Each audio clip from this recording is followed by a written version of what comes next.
Hi there, welcome to another English Language A-Level video. This one is about the early parts of children's reading. It's really is an introduction to children's writing, because obviously children's reading precedes children's writing, so you need to know something about those early stages in the children's life when they're getting used to books. So we're calling this bit from spoken to written mode.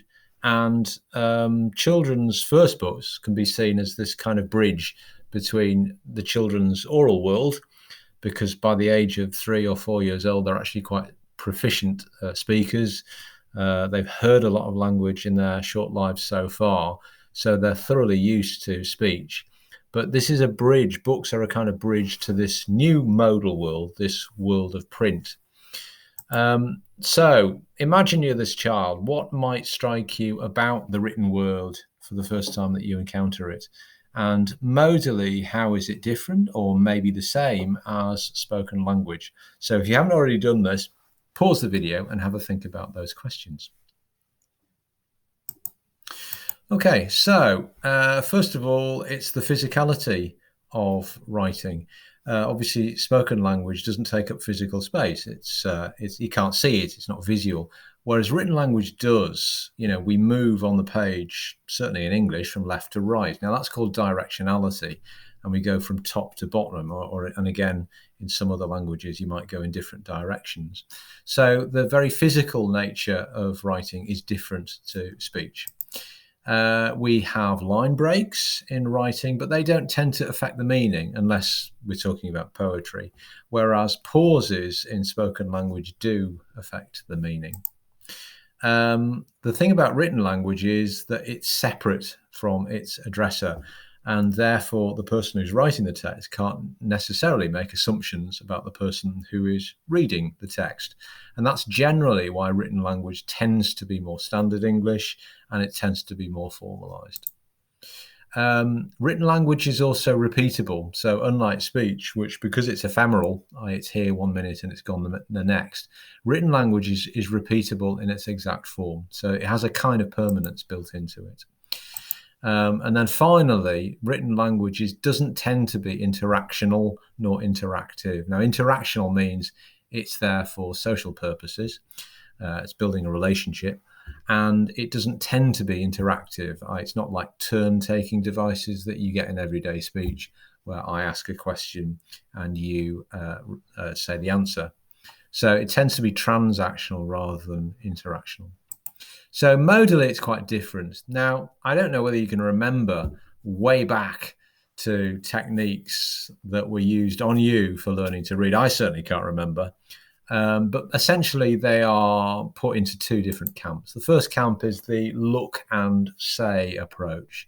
This is the idea that readers are encouraged to identify words as a whole in order to read them. This is called the look and say approach, and it's different to the phonics approach. And in the phonics approach, readers are encouraged to break down the words into those individual graphemes, to sound them out in order to read the whole word accurately.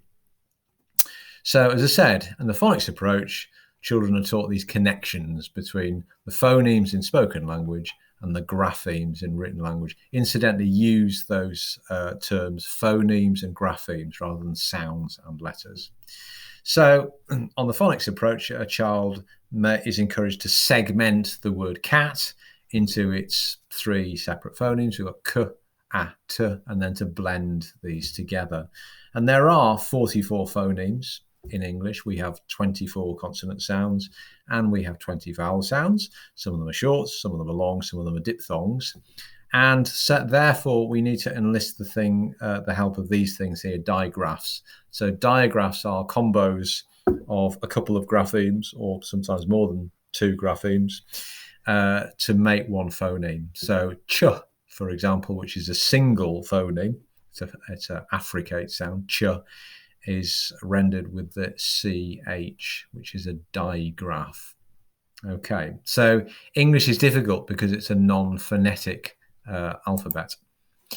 We can split phonics into two parts. We have synthetic phonics and we have analytic phonics. The way I've described synthetic phonics so far is basically synthetic.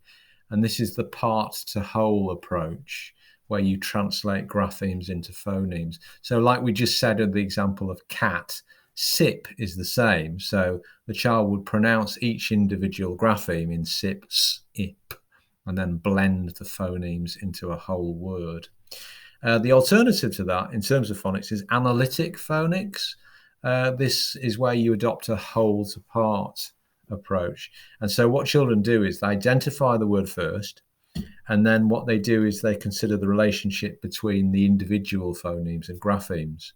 And children are encouraged to break down the words into key sections, usually 2 key sections. The first bit is called the onset, and the bit that follows it is called rhyme.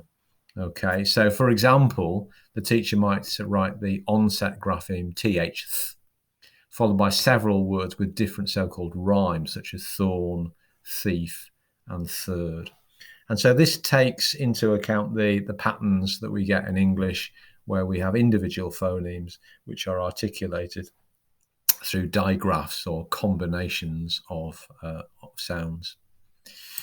Okay, so there's various videos on here where teachers are talking about phonics.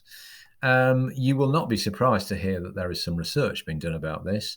And here is a researcher called Chal, who has done research into the kind of predictable stages that children tend to go through reading. This is a good quotation to remember. This is from the AQA textbook. It says, learning and uses of literacy are among the most advanced forms of intelligence, and compared to other forms, they depend more on instructions and practice. Now, that for me is quite an interesting quotation for 2 reasons. One, it's saying that of all the things that children are learning to do in those very early years, from tying their shoelaces to learning to ride a bicycle to, doing all sorts of things, out of all of those things, learning the uses of literacy, they are the most advanced forms of intelligence. So they are the most testing. And the second interesting thing, according to Jean Chal, is that reading and writing depends more on instruction than speech. Now, we've just done CLD speech, and we spent a lot of time looking at the nativist model, where people like Chomsky and Pinker are saying, well, so long as children are exposed to speaking, they're naturally going to use their language acquisition devices to pick up the patterns of the language. Whereas what Jean Chal is saying, actually, literacy is a bit different to that. Children don't necessarily just pick up literacy. It depends a little bit more on the more knowledgeable other, that they need instructions to get these students from the zone of proximal development so that they become proficient readers. Okay, so it's quite an interesting quotation that's worth remembering. Here are her 6 stages that she has of reading. The first stage isn't really reading at all. It's pre-reading or pseudo-reading, and she says it's up to 6 years old. For most children, it's up to about 4 years old. This is where parents are reading to infants and toddlers by sort of pointing at and naming objects and colours in books and reading very simple stories. The 3-year-olds, they're pretending to read. They may be flipping through the pages. They may be reciting memorized stories. They may be creating their own stories, pointing to words and pictures.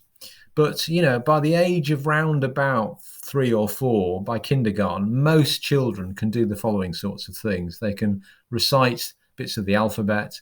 They can recognize some written letters, and they can print their own name. So Jean Chal would call these pre-reading skills or pseudo-reading, and she gives it stage. This is like ground zero, stage 0. You then move into stage 1, which is decoding.